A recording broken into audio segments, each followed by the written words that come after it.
Let's go. Okay, we're recording. Here we go. Let's see what this Brigantine can do.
All right, now let's go over what the ship is. The Brigantine. And we have on the Far Scourge 3 in the front. A weapon forged by dishonorable scallywags striking from afar to leave holes punctured and decks flooded. Also adept at rendering ships vulnerable to crew attacks. Does 3985 for damage. It has Raider, Flooding, and Piercing. I rolled on Dire Flooding, Lethal, and Winning Streak. Running carronades on the port and the starboard. A revolutionary lightweight cannon invented by the Karen Company. The advanced design tears through holes, causing severe flooding damage. It does 2466 damage. Has Riptide, adds 50% of damage as severe damage when target is flooded. Flooding 1 adds 10% of damage to flooding damage. It has firepower, increased damage by 8.5%, increases weak point damage by 32%, and increases weak point damage by 32%. We have on Flood, Lethal, and then I'm running the Nashcar in the back. Unknowable runes carved onto this weapon's barrel call on mysterious forces during battle. Each hit on your enemy ends up repairing your ship, especially when striking weak points. Damage is 3653. Has ghostly mending. 5% of damage dealt from this weapon restores whole health. When a weak point is hit, the repair amount is multiplied by 700%. Adds 20% of damage as burning damage. Adds 10% of damage as piercing damage. And I rolled on rapid reload, amplified piercing, and soul mending. Little Grace 3 as auxiliary deploys the Patrabui, which repairs damaged holes, the prime choice for cautious captains.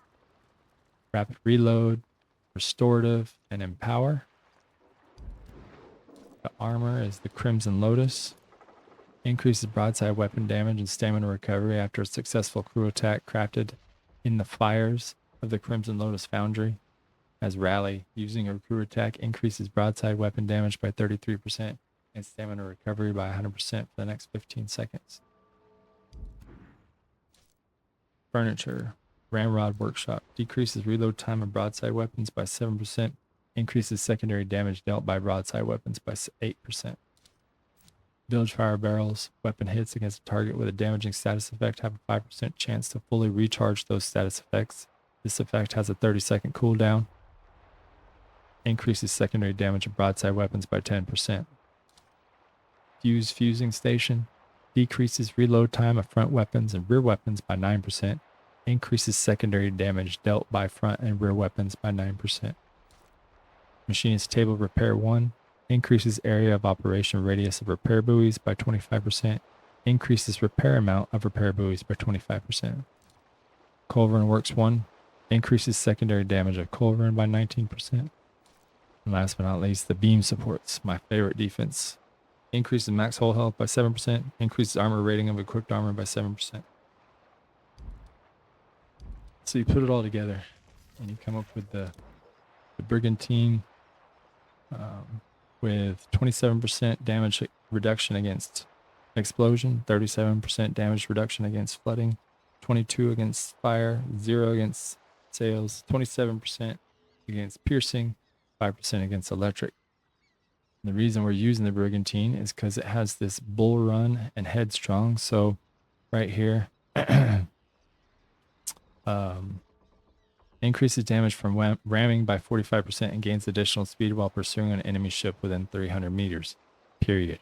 Increases flooded weapon damage by 20% and deals 20% more damage to flooded targets.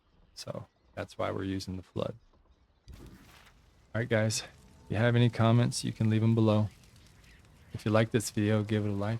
If you want to see future Skull and Bones videos, make sure you're subscribed. I try to put out at least one ship build a week. Sometimes it's more than that. Just depends. If you want to see anything in particular, put it in the comments and I'll see what I can do for you. Other than that, guys, peace.